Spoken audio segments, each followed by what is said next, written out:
Welcome to episode 11. This episode focuses on one of the most anticipated and often misunderstood stages of the entire doctorate, the viva. One pattern that still surprises me is how much fear the word itself creates. Students often imagine something intimidating, unpredictable, or adversarial. In reality, most vivas are much more professional and constructive than candidates expect. This episode is really about helping you understand what examiners are actually trying to achieve. And before we begin, let's remind ourselves where you are in the journey. This slide captures an important moment. You've submitted your thesis. Months or years of work are now complete. The waiting period can feel unsettling. The viva is the final major stage. I've lost count of the number of times students have said that this waiting period was harder than they expected. After years of continuous activity, you suddenly have very little control. That uncertainty is perfectly normal, and it naturally leads to a very important question. Why does the viva exist at all? This slide introduces four important ideas. Assess the candidate as well as the thesis. Explore thinking behind the research. Clarify and discuss the work. Determine doctoral standards. I think the first statement is perhaps the most important. The viva is assessing the candidate as well as the document.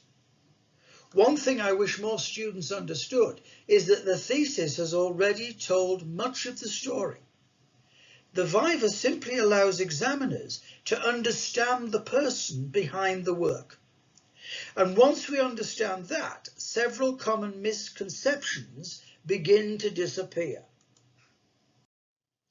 This slide addresses four myths. The viva is not an interrogation. It is not designed to make candidates fail. It is not a memory test. It is usually a professional discussion. I have participated in many vivas over the years from different perspectives: supervisor, examiner, academic leader. And one pattern remains remarkably consistent. Most candidates arrive more frightened than they need to be. That doesn't mean preparation is unnecessary. It simply means fear is often disproportionate. And that naturally leads us to the question, what are examiners actually assessing? This slide may be one of the most important in the entire program. Examiners are assessing understanding, ownership, justification, awareness of limitations, independent scholarship. Notice that none of these say perfection. I've become increasingly convinced that students often overestimate how interested examiners are in minor detail. Examiners are usually trying to establish something much bigger. Can this person genuinely think like an independent researcher? And that brings us to an important relationship. The relationship between the thesis and the candidate. I really like this slide. The thesis provides evidence. The viva provides explanation. Both contribute to judgment. I think this is very reassuring because candidates sometimes worry that a difficult question means something is wrong. Often it simply means the examiner wants to understand your thinking more deeply. I remember one candidate who became anxious because an examiner kept asking questions about a single decision. The examiner was not attacking the work. They were exploring the reasoning behind it. And that reasoning becomes extremely important. This slide introduces four things that examiners appreciate enormously: clear explanations, logical reasoning, honest reflection, professional engagement. I've examined many doctoral candidates over the years. Confidence is rarely built through impressive language. It is usually built through clarity. One thing I wish more students understood is that saying I considered several options and chose this one because is often much more powerful than trying to sound clever. And naturally, the opposite also exists. This slide addresses several warning signs: defensiveness, overclaiming, inconsistent explanations, lack of ownership. One pattern that still surprises me is how anxiety sometimes causes students to become defensive unnecessarily. Remember this: a question is not a criticism. Very often it's an invitation to explain your thinking. And when explanations are required, certain questions repeatedly appear. This slide contains 4 questions that almost every candidate should prepare for. Why this research? Why this methodology? What is the contribution? What are the limitations? I would strongly encourage every student to prepare clear answers to these. I've lost count of the number of times these themes have appeared in vivas, because these questions sit at the heart of doctoral judgment, and one of them deserves particular attention: contribution. This slide introduces several forms of contribution: theoretical, methodological, practical, contextual, conceptual. One thing that still surprises me is how often students search for one enormous contribution. In reality, doctoral contributions are often smaller, more focused, and more realistic than candidates imagine. That should feel reassuring, because contribution is usually about adding something meaningful rather than changing an entire discipline. And alongside contribution sits another important reality: the emotional side of the viva.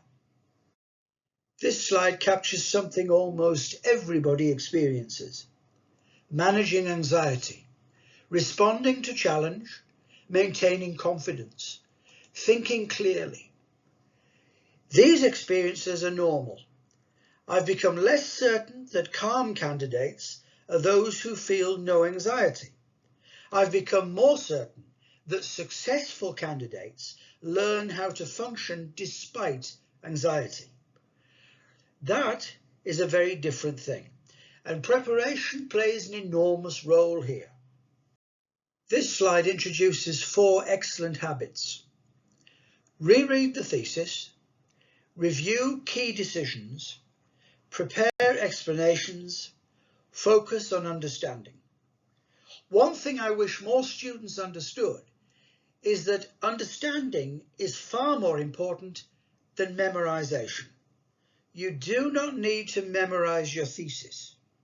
You need to understand your decisions, because understanding creates confidence, and eventually the conversation leads to outcomes.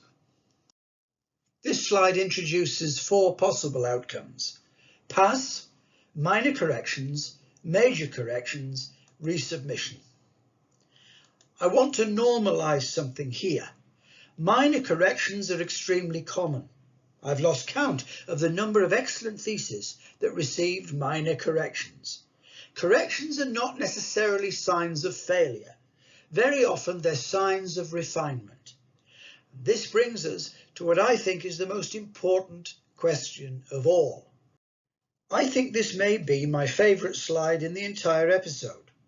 Have you become an independent researcher? Can you exercise judgment? Can you defend your work? I genuinely believe these questions sit at the heart of every viva.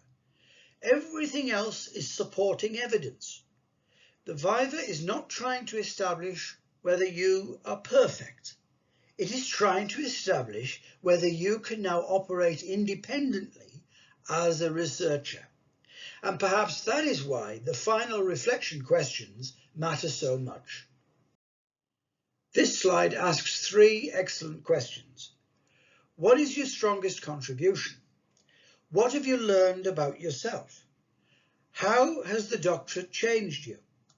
I would encourage you to spend genuine time with these, because the Viva is not simply a defense of a thesis. It is also an opportunity to reflect on your transformation as a researcher. And before we finish, let's briefly acknowledge the references. This slide introduces several excellent authors who've helped doctoral candidates prepare for Vivas for many years. I would encourage you to use them as guides rather than sources of fear, because ultimately there is one final step remaining: life after the PhD. And that is exactly where we're heading next. This slide introduces episode 12, life after the PhD. One pattern that still surprises me is how many students focus entirely on reaching the end without spending much time thinking about what comes afterwards. Episode 12 will explore that final transition, and it's a fitting way to conclude the entire PhD life cycle journey.